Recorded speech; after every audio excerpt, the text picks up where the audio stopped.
Hello my dear friends, welcome to never give up. तो दोस्तों, आज की वीडियो है मुख्यमंत्री मेधावी छात्रवृत्ति परीक्षा सेट क्लास नाइन्थ। सेट का जो क्लास नाइन्थ का पेपर था 2026 का, उसको हम सॉल्व कर रहे हैं। इसकी आंसर की अगर आपको मैच करनी है तो आप मैच कर सकते हैं, और जो बच्चे इसकी तैयारी कर रहे हैं स्पेशली उनके लिए ये क्वेश्चन पेपर मैं सॉल्व कर रहा हूँ, ताकि उनकी तैयारी उनको एक आइडिया मिल सके कि किस तरह के क्वेश्चन पेपर आ रहे हैं और किस तरह के क्वेश्चंस पूछे जा रहे हैं। ठीक है, so that you can prepare well. इसके अलावा अगर आप UKSSC या UKPSC, UKSSC, ठीक है, इनकी तैयारी कर रहे हैं तो उसमें भी इस तरह के क्वेश्चन आ सकते हैं। वो मैं इसलिए बोल रहा हूँ क्योंकि ये जो क्वेश्चन पेपर है बहुत स्टैंडर्ड लेवल का क्वेश्चन पेपर है। आप ये मत सोचना कि केवल स्कूल के बच्चों का क्वेश्चन पेपर है तो बहुत आसान है, ऐसा नहीं है। क्वेश्चन पेपर बहुत स्टैंडर्ड है, बहुत अच्छा है और NCERT किताब से बना हुआ है। तो ये क्वेश्चन पेपर कॉम्पिटिटिव एग्ज़ाम की तैयारी करने वालों के लिए, जो स्पेशली ग्रुप C एग्ज़ाम की तैयारी करते हैं या UKPSC के किसी प्री एग्ज़ाम की तैयारी करते हैं, उनके लिए बहुत अच्छा है। ठीक है, और दोस्तों, अगर आपको वीडियो अच्छी लगती है तो please hit the like button, क्योंकि आपका एक लाइक हमें वीडियो बनाने के लिए मोटिवेट करता है, आपकी हेल्प करने के लिए मोटिवेट करता है।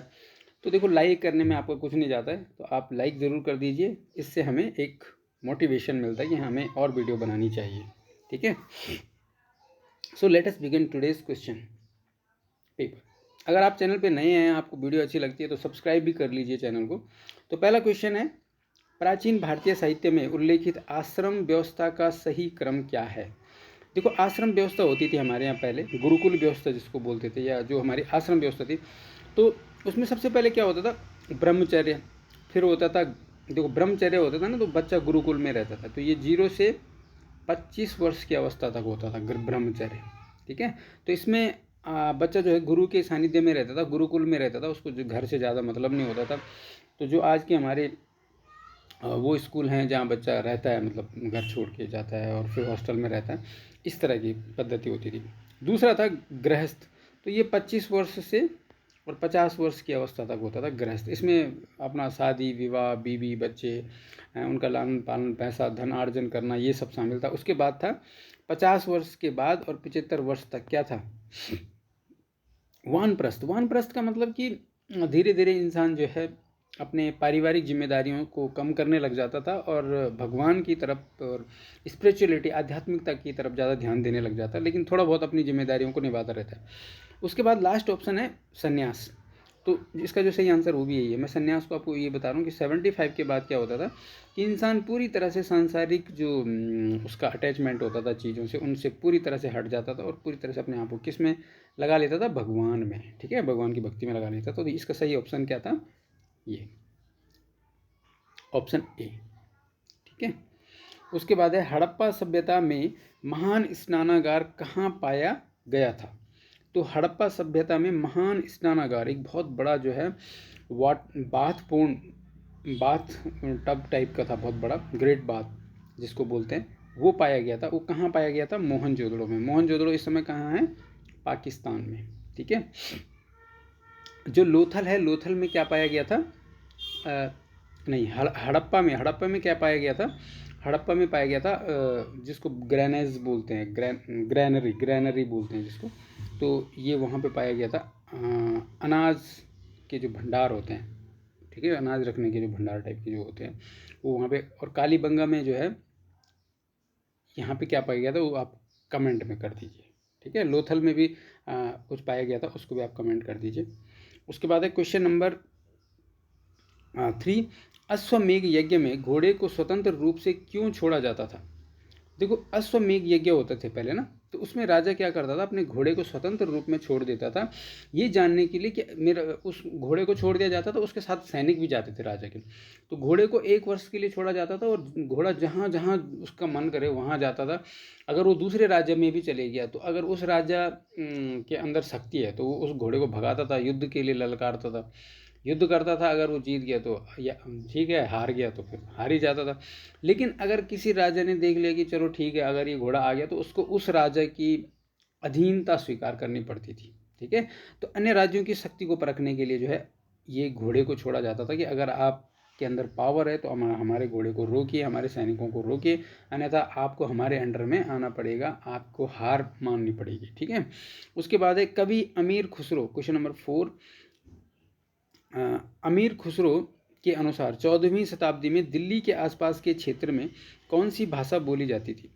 तो अमीर खुसरो एक कवि थे जो मुग़ल शासन में हुए हैं, तो वो बोलते हैं कि 14वीं शताब्दी के आसपास दिल्ली में कौन सी, दिल्ली के आसपास मतलब आपका यूपी हो गया, मेरठ, ये हरियाणा, ये इस क्षेत्र में कौन सी लैंग्वेज बोली जाती थी?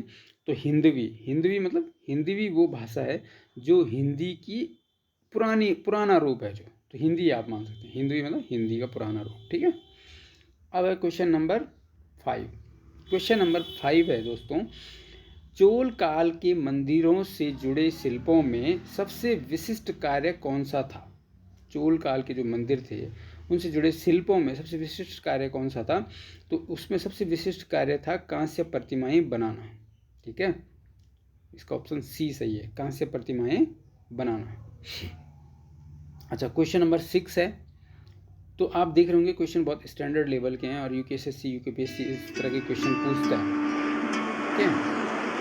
तो अगला क्वेश्चन है, मुगल साम्राज्य के पतन का एक प्रमुख कारण कुलीन वर्ग की बढ़ती शक्ति को माना जाता है। क्वेश्चन नंबर 6, मुगल साम्राज्य के पतन का एक प्रमुख कारण कुलीन वर्ग की बढ़ती शक्ति को माना जाता है क्योंकि उनके पास धन और संसाधनों का नियंत्रण था। कुलीन वर्ग के पास उस समय मुगल काल में क्या था? धन और संसाधनों का नियंत्रण था, और यही जो है मुगल साम्राज्य के पतन का कारण भी बनता है।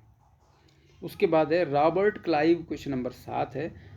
रॉबर्ट क्लाइव ने हिंदुस्तान के मानचित्र को तैयार करने का काम किसे सौंपा था? रैनेल। तो उन्होंने हिंदुस्तान के मानचित्र को तैयार करने का काम किसे सौंपा था? रैनेल को। ठीक है। क्वेश्चन नंबर 8 है, दांडी मार्च में नमक को ही विरोध का मुख्य प्रतीक क्यों चुना गया था? ताकि समाज के अमीर और गरीब दोनों वर्गों को एक साझा मुद्दे पर जोड़ा जा सके। ठीक है, इसका सही आंसर ये है। दांडी मार्च में महात्मा गांधी जी ने क्या करा था?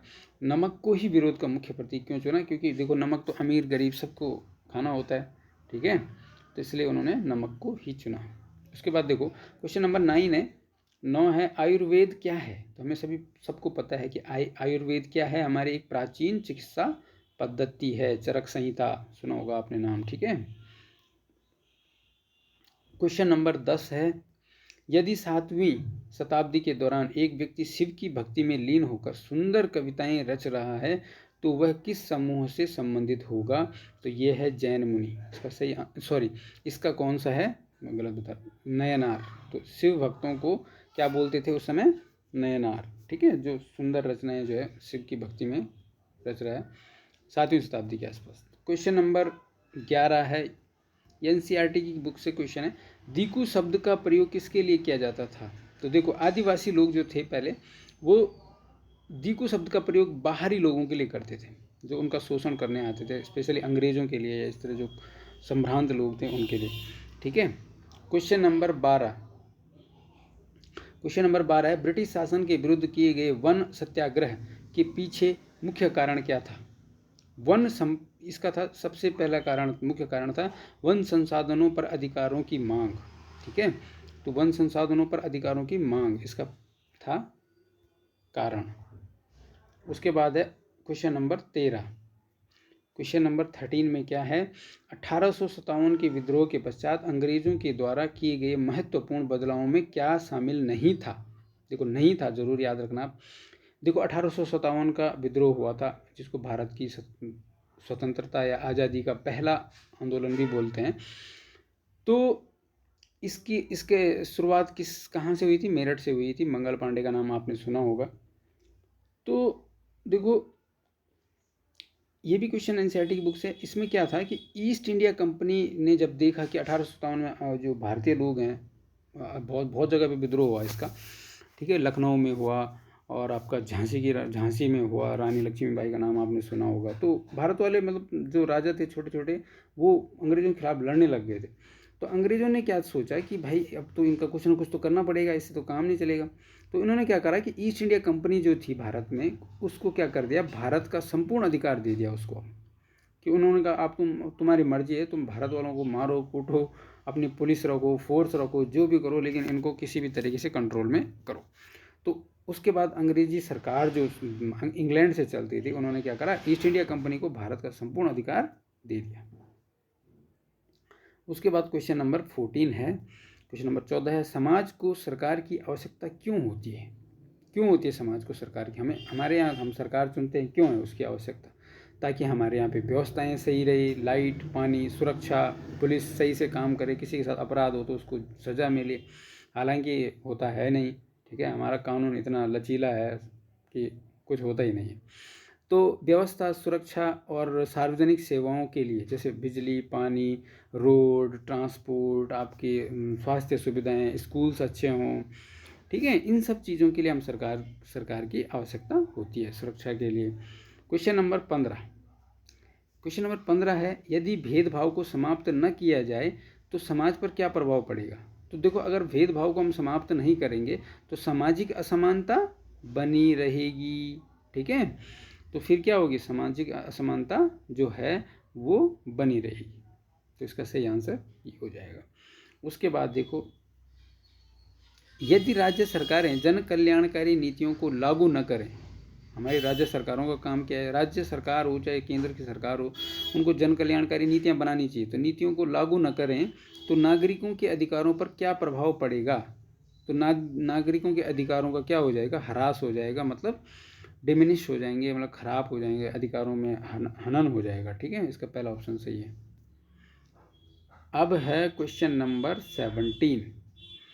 तो क्वेश्चन नंबर 17 में क्या है,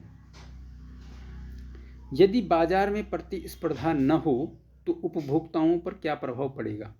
देखो, बाजार में आप किसी भी दुकान से कोई भी चीज़ खरीद सकते हैं, ठीक है, आपको स्वतंत्रता है ना, तो कोई भी दुकानदार क्या करता है, रेट थोड़ा कम कर देता है, तो इसको बोलते हैं प्रतिस्पर्धा, कंपटीशन है बाजार में, ठीक है ना। आपको अगर कहीं किसी के यहाँ महंगा लग रहा है तो आप दूसरी दुकान पे चले जाओ, है ना। तो उपभोक्ताओं पर क्या प्रभाव पड़ेगा अगर ऐसा प्रतिस्पर्धा ना हो? अगर आपको बोला जाए कि आपको एक ही दुकान से खरीदने भाई, तो तब क्या होगा, कीमतें बढ़ सकती हैं और विकल्प कम होंगे, तो ये हो सकता है फिर, ठीक है, उपभोक्ताओं को नुकसान होगा फिर, जो खरीदने वाला है उसको। अब है क्वेश्चन नंबर 18। क्वेश्चन नंबर 18 है, राज्य सरकार की विधायिका का प्रमुख कार्य क्या है? देखो, हम राज्य सरकार को चुनते हैं, विधायिका का मतलब होता है कि जहाँ, जिसको हम विधानसभा बोलते हैं, ठीक है, तो विधानसभा में कौन जाते हैं, हमारे नेता जाते हैं, बड़े बड़े विधायक चुन के जाते हैं, ठीक है, और उसका मेन कार्य क्या होता है, कानून बनाना, कोई भी कानून बनाना कि भाई ऐसा होना चाहिए, वैसा होना चाहिए, जनता के लिए ये सुविधाएं हो, वो सुविधाएं हो, तो कानून बनाना उनका मेन काम है। प्रशासन चलाना नहीं है, प्रशासन कौन चलाता है, अधिकारी चलाते हैं, IAS IPS, ठीक है, बड़े। चुनाव कराना उनका काम नहीं है, चुनाव कौन कराता है, देश में कौन कराता है, चुनाव आयोग कराता है, राज्य में राज्य चुनाव आयोग कराता है, न्याय देना न्यायपालिका का काम है। तो कानून बनाना किसका काम है, विधायिका, जिसको हम क्या बोलते हैं, लेजिस्लेटिव असेंबली, ठीक है, तो जहाँ विधायक वगैरह चुन के जाते हैं। अब है क्वेश्चन नंबर 19 है, लैंगिक समानता का मुख्य उद्देश्य है। तो लैंगिक समानता मतलब जेंडर इक्वलिटी जिसको हम बोलते हैं, ठीक है, चाहे लड़की है, चाहे लड़का है, महिला है, पुरुष है, सबको बराबर अधिकार है, होना चाहिए और है। तो इसका लैंगिक समानता का मुख्य उद्देश्य क्या है, महिलाओं और पुरुषों को समान अवसर देना, ठीक है, महिलाओं और पुरुषों को समान अवसर देना। अच्छा, उसके बाद क्वेश्चन नंबर 20 है, भारतीय संदर्भ में धर्मनिरपेक्षता की अवधारणा का मूल उद्देश्य क्या है? देखो, भारत में धर्मनिरपेक्षता की अवधारणा का मुख्य उद्देश्य क्या है, मूल उद्देश्य क्या है कि हमारे यहाँ देखो, राज्य किसी एक धर्म को बढ़ावा देता है तो ये गलत है, नहीं देते हैं हमारे यहाँ। धार्मिक गतिविधियों पर पूर्ण प्रतिबंध लगाना, ये भी नहीं है।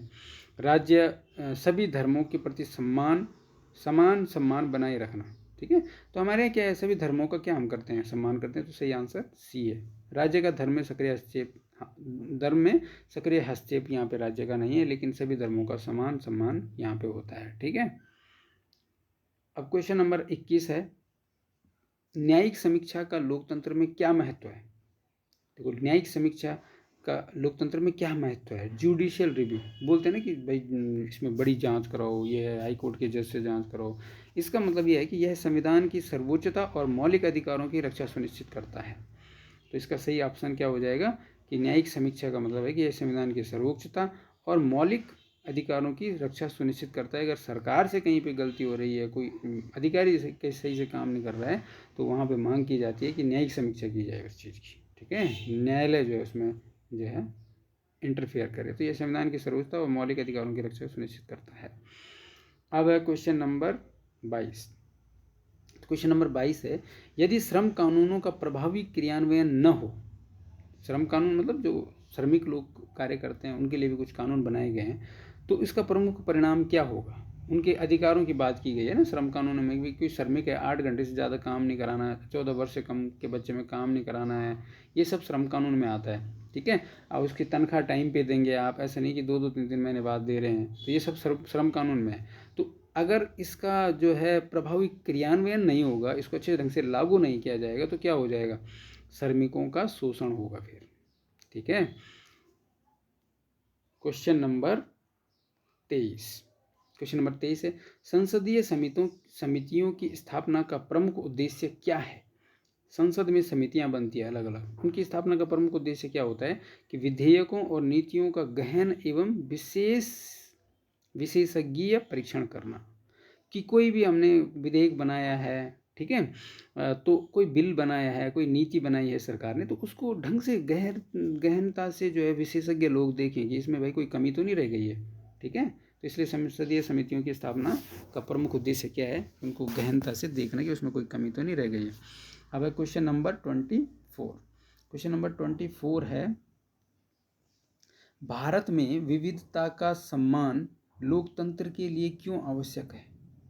क्योंकि हमारे देश में क्या है, सब विविधता है, बहुत सारे लोग हैं, अलग अलग धर्मों के, अलग अलग जातियों के हैं, विविधता में एकता की बात हमारे देश में होती है। तो ये क्यों आवश्यक है?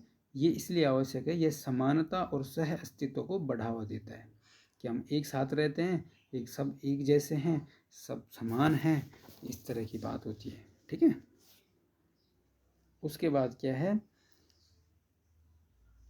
यदि मीडिया निष्पक्ष हो तो समाज पर क्या प्रभाव पड़ेगा? देखो, अगर देश का चौथा स्तंभ किसको बोलते हैं?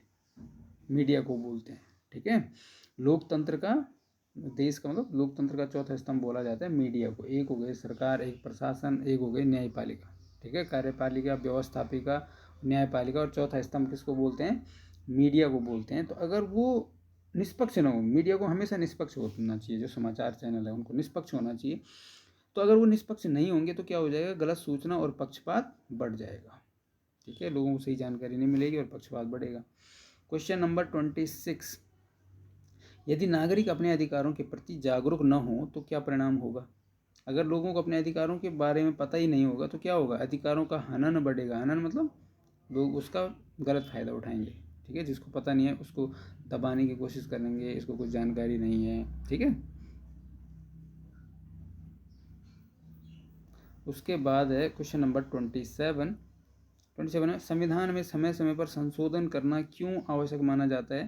देखो, संविधान में संशोधन करते हैं ना, सरकार करती है, तो ये इसलिए आवश्यक है कि देखो, बदलती सामाजिक, आर्थिक और राजनीतिक परिस्थितियों के अनुरूप अनुकूलन हेतु। देखो, समाज क्या है, दिन प्रतिदिन बदल रहा है। अब देख लो आप, सोशल मीडिया आ गया, उस पर लोग कुछ भी वीडियो डाल दे रहे हैं, कोई किसी को गाली दे रहा है, कोई कुछ कर रहा है। पहले तो नहीं था, जब संविधान बना तब तो ये सोशल मीडिया नहीं था। तो इसलिए समाज जो बदल रहा है उसकी परिस्थितियों, आर्थिक हो चाहे राजनीतिक हो चाहे सामाजिक हो, उसके अनुरूप, उसके हिसाब से उसमें बदलाव करने पड़ेंगे ना, उस हिसाब से कानून बनाना पड़ेगा। ये जो ऐसे गलत काम करेगा उसको सजा मिलनी चाहिए। अब है क्वेश्चन नंबर 28, ये ज्योग्राफी का क्वेश्चन है। एस अक्षर, अंग्रेजी के एस अक्षर के आकार वाला महासागर कौन है?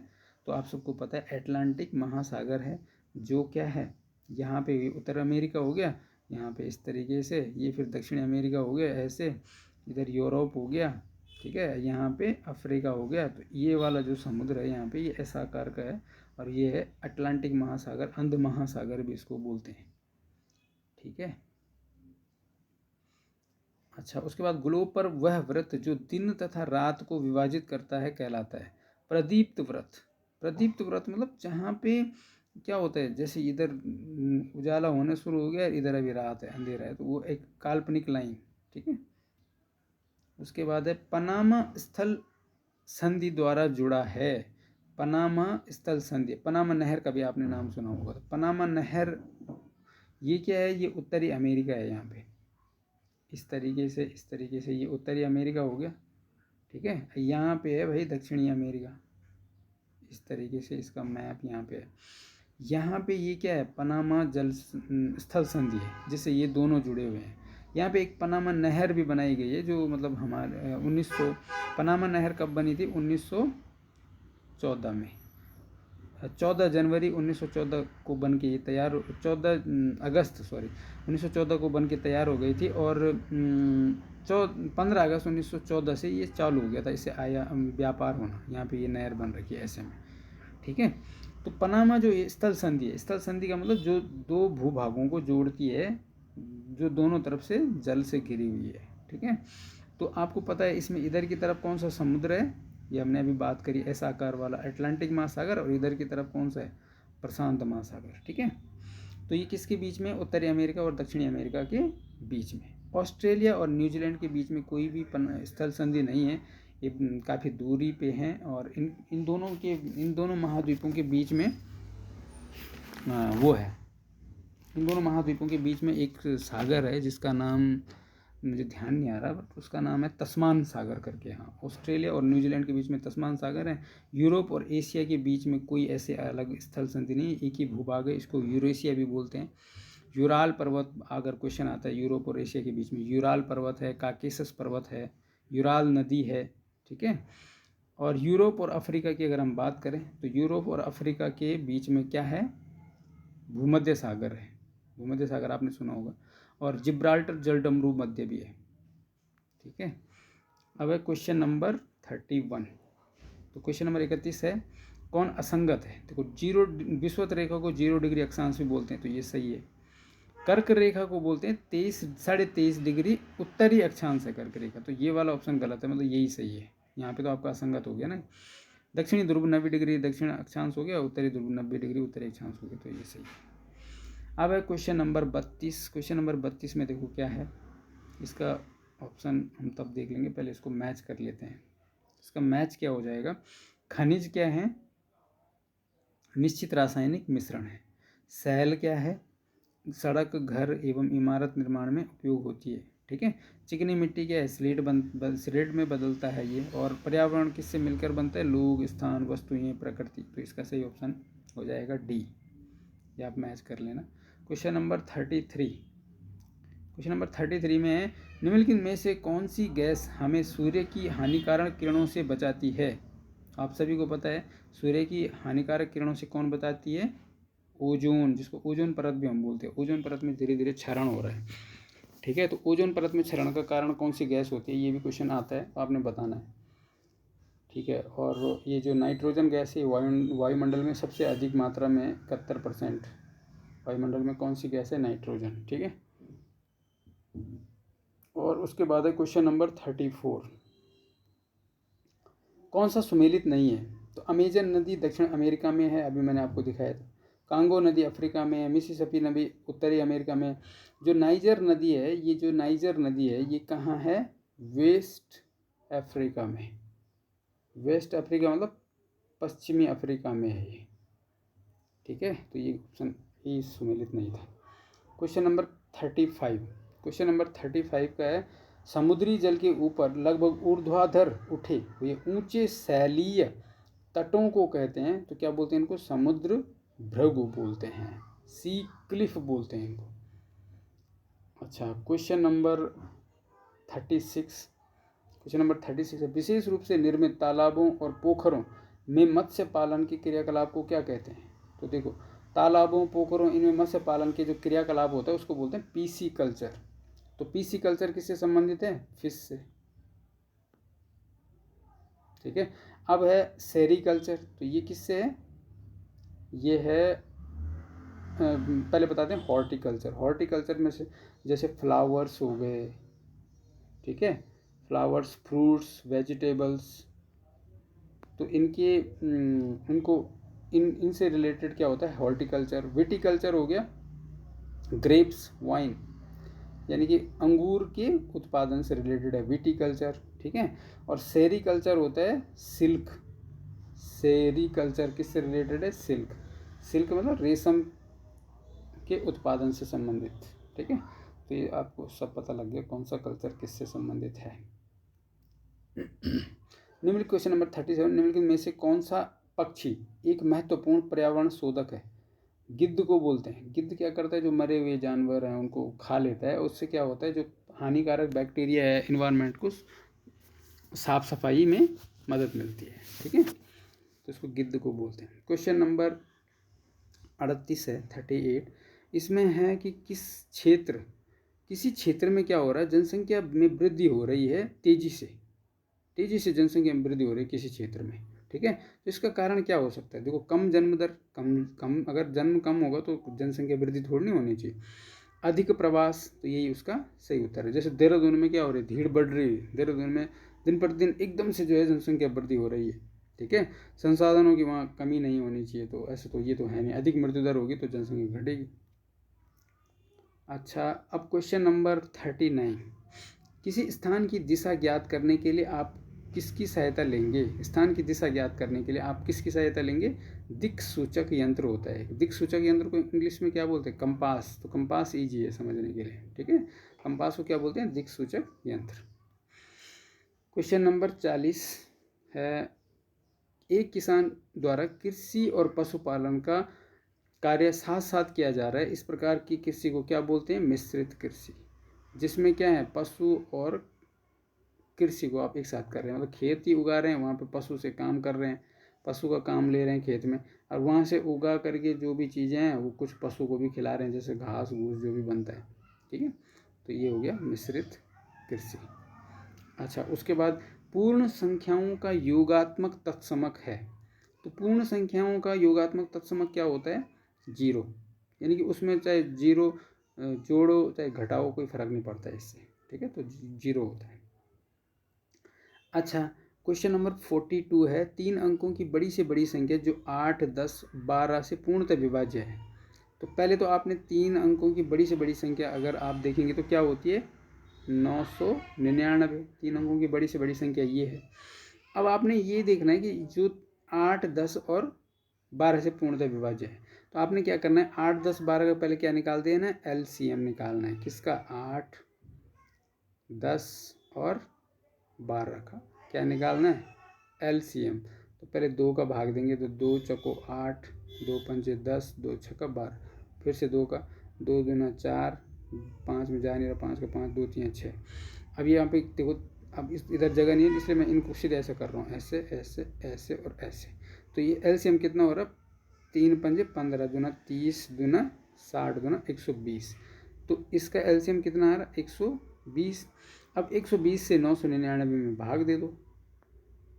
बड़ी से बड़ी संख्या ये है ना, तो 120 ये जो इनका एलसीएम है, इसका इसमें भाग दे दो। तो एलसीएम मतलब ये 120 भी जिसको पूरी तरह से डिवाइड कर देगा। तो ये बोल रहे इनमें से कौन सी वो बड़ी से बड़ी संख्या है? तो 120 का अगर इसमें भाग देंगे तो कितनी बार जाएगा? 8 बार जाएगा शायद। तो ये 8, 0 का 0 और 8 दूना 16 का 6 और 8 एकम 8 रे 9। तो ये कितना आ रहा है? 960। अच्छा, उसके बाद कितना बचेगा यहाँ पे? बच कितना रहा? 29 शेष बच रहा ना। हाँ, तो 29 शेष बच रहा है, तो 960 तो पूरा पूरा भाग जा रहा ना, उससे आगे पूरा पूरा भाग नहीं जा रहा है, तो इसलिए 960 ही वो बड़ी से बड़ी संख्या हो जाएगी। ठीक है, देख लिया आपने 960। ठीक, इसका सही आंसर क्या है? 960। अच्छा, क्वेश्चन नंबर 43 है, मीनू, रेनू तथा कवि को एक केक का क्रमशः 9/15, 6/10 तथा 8/20 भाग मिला। निम्न में से सही कथन कौन सा है? तो पहले तो इनका जो भाग इनको मिला, तो 9/15 का मतलब कि वो 15 छक्का अगर भाग देंगे 9 में 15 का, तो 0.6, 15 छक्का 90। ठीक है, मीनू का भाग ये हो गया। अब रेनू का देखते हैं, 10 छक्का 60, इसको भी 0.6, तो 0.6% इसका हो गया। ठीक है, उसके बाद है कवि का, तो 8/20 यानी कि 20 चक्को 80, 0.4 इसका हो गया। ठीक है, इस इन दोनों, ये तो हो गया मीनू का, ये हो गया रेनू का, और ये हो गया कवि का। अब ये क्वेश्चन ऑप्शन देखते हैं। रेणु और कवि को बराबर भाग मिला, रेणु और कवि को नहीं मिला, बराबर नहीं है। ठीक है, देखो इसको 0.6 है, 0.4 है। अच्छा, दूसरा ऑप्शन है कवि को सबसे छोटा भाग मिला, ये सही है, कवि को ही सबसे छोटा भाग मिला, तो यही ऑप्शन सही हो गया। ठीक है, अब है क्वेश्चन नंबर 44। 44 क्या है, निम्न में से तापमान में अधिकतम वृद्धि प्रदर्शित करता है। तो देखो 0 से 10 डिग्री, जहाँ पे सबसे ज़्यादा वृद्धि हो रही होगी, यहाँ पे कितने कब वृद्धि हुई, 10 डिग्री की वृद्धि हुई। -4 से 8, तो 8 4 12, कितने की वृद्धि होगी, 12 डिग्री की। यहाँ -15 से 8, तो -15 से 8 तक अगर आप वापस आएंगे तो यहाँ पे 7 की वृद्धि हो रही है, 8 7 15। ठीक है, और -7 से 0, तो यहाँ पे भी 7 की वृद्धि हो रही है। तो सबसे ज़्यादा वृद्धि किस में हुई, बी वाले में। ठीक है, उसके बाद है क्वेश्चन नंबर 45। क्वेश्चन नंबर 45 में क्या है, एक आयत को कुछ बराबर भागों में विभाजित किया गया।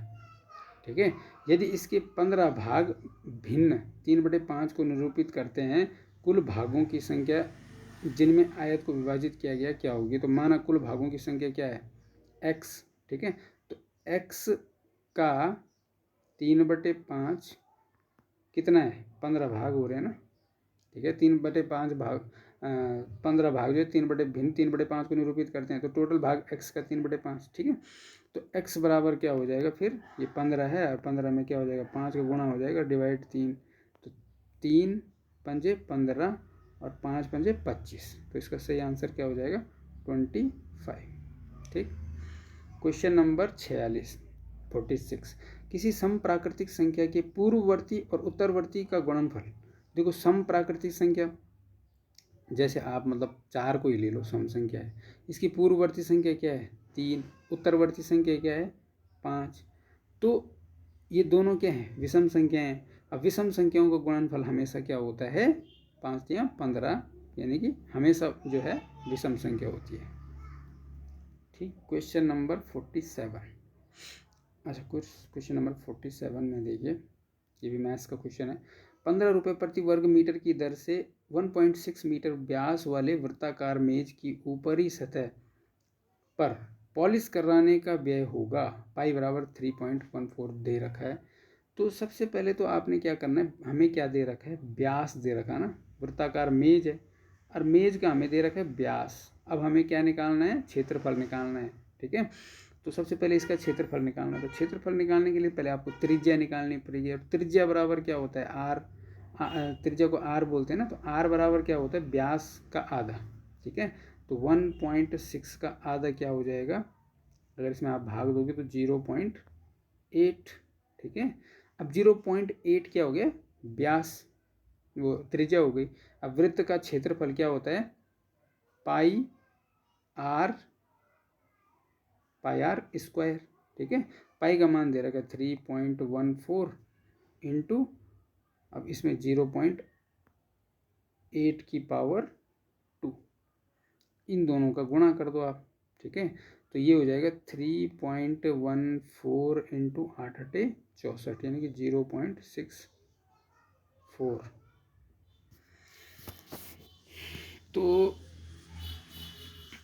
अब आप इसका गुणा करना पड़ेगा भाई, 3.14 इंटू 0.64 का,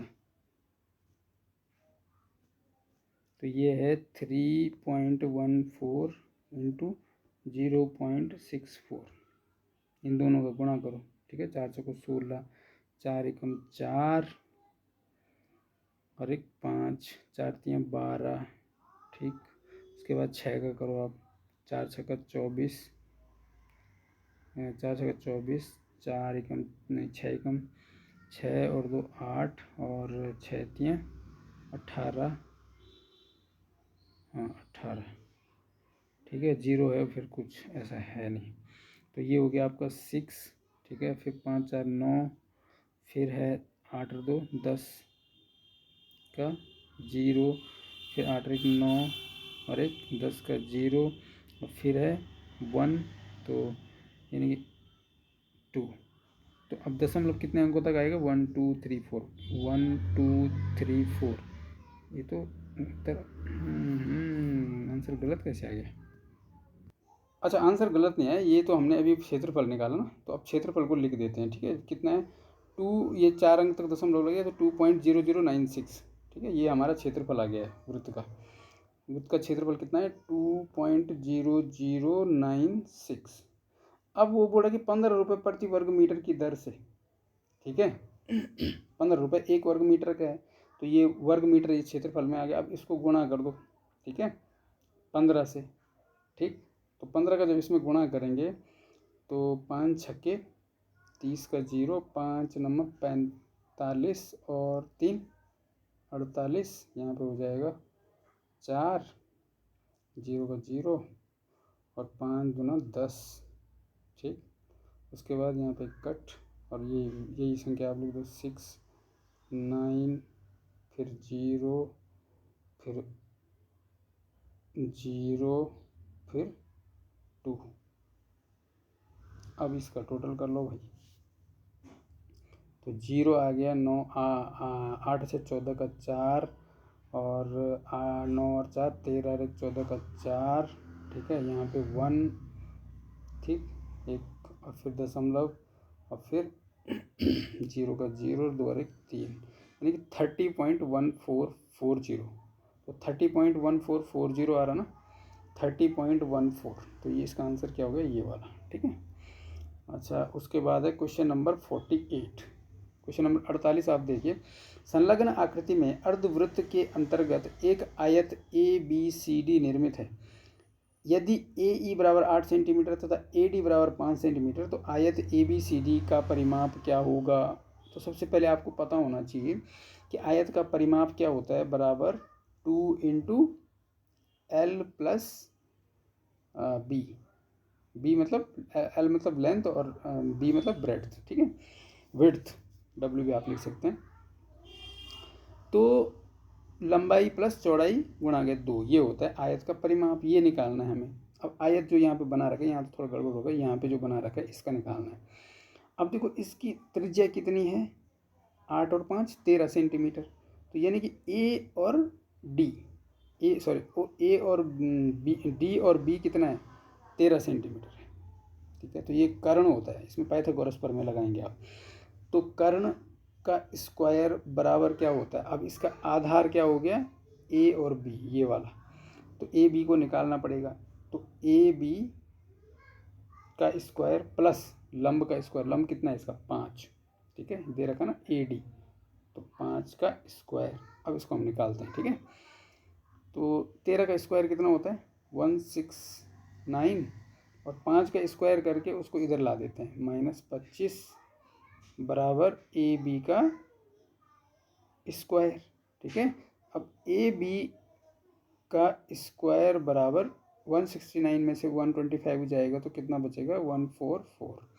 अब ये स्क्वायर है ना, तो अब दोनों तरफ स्क्वायर लेना पड़ेगा। तो AB का स्क्वायर बराबर, AB बराबर कितना हो जाएगा यहाँ पे? 12 का स्क्वायर होता है ना 144, ठीक है। सॉरी, मैंने 14 लिख दिया, तो 12 हो गया। अब AB भी हमें मिल गया है, AB मिल गया है, और इसकी लंबाई भी मिल गई, चौड़ाई भी। चौड़ाई कितनी है? 5, और लंबाई कितनी है? 12, ठीक है। तो अब इसका परिमाप क्या हो जाएगा? 2 गुणा गए 12 + 5, ठीक है। तो 12 और 5 17, तो 2 गुणा गए 17, 17 दूनी 34 सेंटीमीटर। क्वेश्चन नंबर 49 देखो, इसमें बोला संलग्न सभी कोण, जितने भी इसमें कोण बना रखे हैं, इनका मान कितना है? तो त्रिभुज है ना, 2 त्रिभुज हैं इसमें, सीधे सीधे 2 त्रिभुज हैं। एक त्रिभुज के तीनों कोणों का योग 180, दूसरे त्रिभुज के तीनों कोणों का योग 180, और 18 दूना 36, यानी कि 360 डिग्री होगा, ठीक, ठीक है। अब है क्वेश्चन नंबर 50। क्वेश्चन नंबर 50 में क्या है? यदि किसी संख्या a के 7/8 भाग में से 4 घटाने पर 6 प्राप्त होता है। यहाँ पे ये सॉल्व कर रखा है, a लिख रखा है, a का 7/8 भाग में से 4 घटाने पर क्या मिलता है? 6 मिलता है, ठीक है। तो होता है, तो समीकरण का रूप क्या हो जाएगा? देखो यहाँ पे फिर क्या हो जाएगा? 7a, ठीक है, -32, 8 चौको 32, LCM लेंगे ना इसका, 8 चौको 32 हो जाएगा, और 8 इधर चले गया तो 8 छक्का 48, ठीक है। तो यहीं पे ये आंसर है, ठीक। अब है क्वेश्चन नंबर 51। 51 में क्या है? 5 की पावर -1 को हम क्या लिख सकते हैं? 1/5 ठीक है, प्लस 2 किसी की भी पावर जब 0 होती है तो उसका मतलब 1 होता है। अब प्लस 3 की पावर 2 का मतलब 3 3 9, और इसके बाहर से क्या है 3 की पावर 0 का मतलब इंटू 1, ठीक है। तो ये कितना हो जाएगा, इसका एलसीएम 5 ले लेंगे, यहाँ पे 1 प्लस 5 एकम 5, और 5 ना ये करना तो आता ही होगा, 5 नंबर 45, ठीक है। अब गुणा 1 का कोई फर्क नहीं पड़ेगा, तो 45 और प्लस 5 ये हो जाएगा 45 प्लस 5 प्लस 1 51, 51/5, ठीक है। सॉरी 50 में 5, 5 का भाग जाएगा, 5 10 की 50, ठीक है, बचा 1 सही बटे 5, उसको ऐसे लिखते हैं, ठीक है। तो इसका सही आंसर क्या हो जाएगा, 10 से 1/5।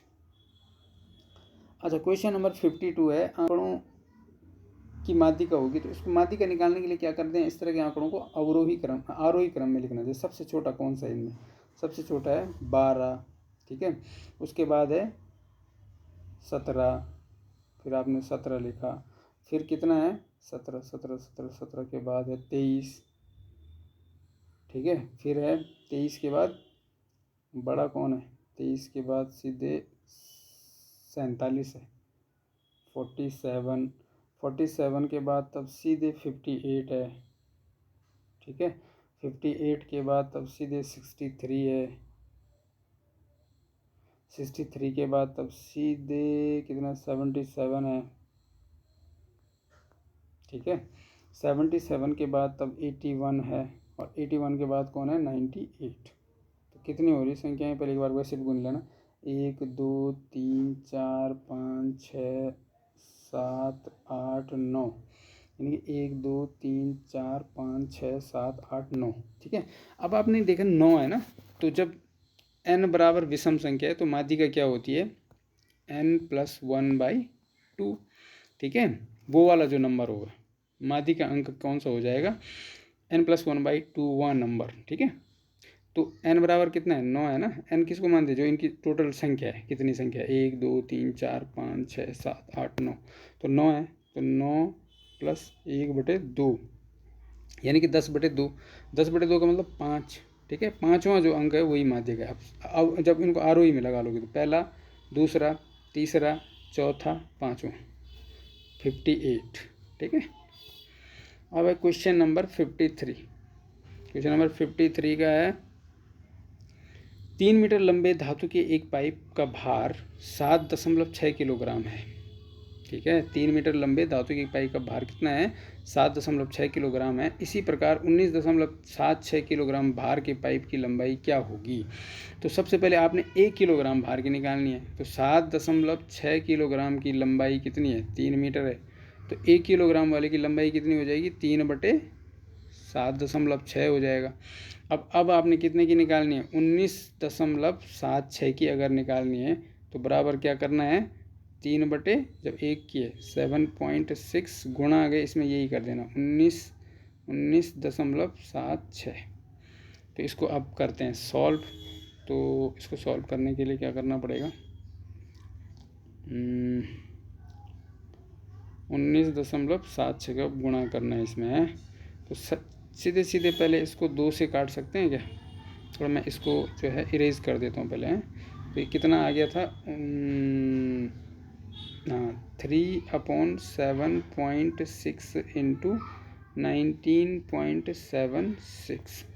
अब 2 से काटते हैं पहले, तो 2 नंबर 18, और 2 3 6, और 2 8 16, और 2 से ये भी कट रहा होगा, 2 3 6, और 2 8 16, फिर से कट रहा है 2 से, फिर से काट लेते हैं, 19 दूना 38, 1.9, और ये भी कट रहा होगा, 2 चक्को 8, दशमलव लगता ही रहेगा, 2 चक्को 8 है, तो 2 छक्का 12, और 2 नंबर 18, 4.69 ये हो गया, ठीक है। अब ये शायद 4 से 19 से कटेगा, ठीक है, 19 दूना 38, 19 दूना 38, एक मिनट है, इसको हम ऐसे भी लिख सकते हैं, 3 इंटू है ना 469/19, ठीक है। तो 19 दूना 38, ठीक, फिर दशमलव लग जाएगा। और यहाँ पे चलो दशमलव बाद में लगा लेंगे, जितने अंक तक दशमलव है, ठीक है।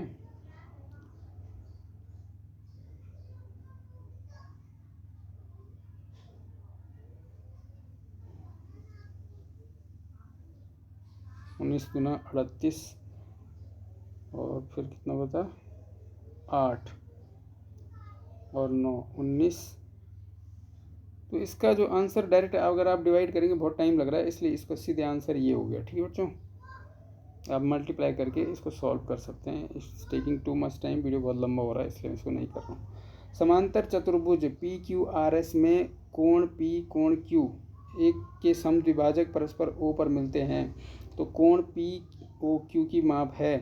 देखो इसमें क्या होता है, समांतर जो चतुर्भुज होता है, समांतर चतुर्भुज में क्या होता है, आसन्न कोण संपूरक होते हैं। जो ये वाला कोण है ये पी वाला और ये क्यू वाला कोण है, इन दोनों का जोड़ कोण, इसका मतलब है कोण पी प्लस कोण क्यू बराबर कितना होगा 180 डिग्री। ठीक है, अब ये इसकी समद्विभाजक रेखा है। ठीक है, तो इसका मतलब क्या हो गया, इधर देखो कोण पी ओ क्यू पूछ रहा है ना, ये मतलब ये वाला कोण पूछ रहा है, ये वाला कोण कितना है, ये वाला ऊपर वाला ऐसे। तो देखो त्रिभुज के तीनों कोणों का योग 180 होता है। ठीक है, तो यहाँ पे देखो कोण ओ पी और क्यू, ठीक है, बराबर 1/2 इंटू कोण पी हो जाएगा, क्योंकि समद्विभाजक है ना, इसका आधा हो जाएगा। और वैसे हो जाएगा कोण ओ क्यू और पी बराबर 1/2 कोण क्यू। ठीक है, अब इसको आगे सॉल्व करते हैं। तो इन तीनों कोणों का योग कितना होगा 180 डिग्री। ठीक है, ये कोण पी ओ क्यू प्लस कोण जो मैंने अभी लिखा उनको देख लेना आप है, ओ पी क्यू प्लस, अब मैं नीचे लिख रहा हूँ कोण ओ क्यू और पी बराबर कितना होगा 180 होगा। त्रिभुज के तीनों कोणों का योग कितना होता है 180। अब देखो ये वाला निकालना है ना हमें, लेकिन ये दोनों कोण हमें पता है, ये 1/2 पी और ये है 1/2 कोण क्यू। ठीक है, तो अब देखो कोण पी ओ और क्यू प्लस 1/2 कोण पी प्लस 1/2 कोण क्यू बराबर कितना है 180। अब कोण पी प्लस कोण क्यू बराबर कितना लिखा था मैंने 180, क्योंकि ये कौन सा कोण है, संपूरक कोण है। ठीक है, अब देखो यहाँ पे हम क्या लिख सकते हैं, कोण पी ओ क्यू प्लस, अब इन दोनों में से 1/2 को कॉमन ले लेंगे तो कोण पी प्लस कोण क्यू बराबर फिर से क्या हो जाएगा 180। ठीक है, तो फिर से देखो कोण आगे देखो पी ओ और क्यू प्लस 1/2, इन दोनों कोणों का योग कितना था 180 बराबर 180। ठीक है, अब क्या हो जाएगा कोण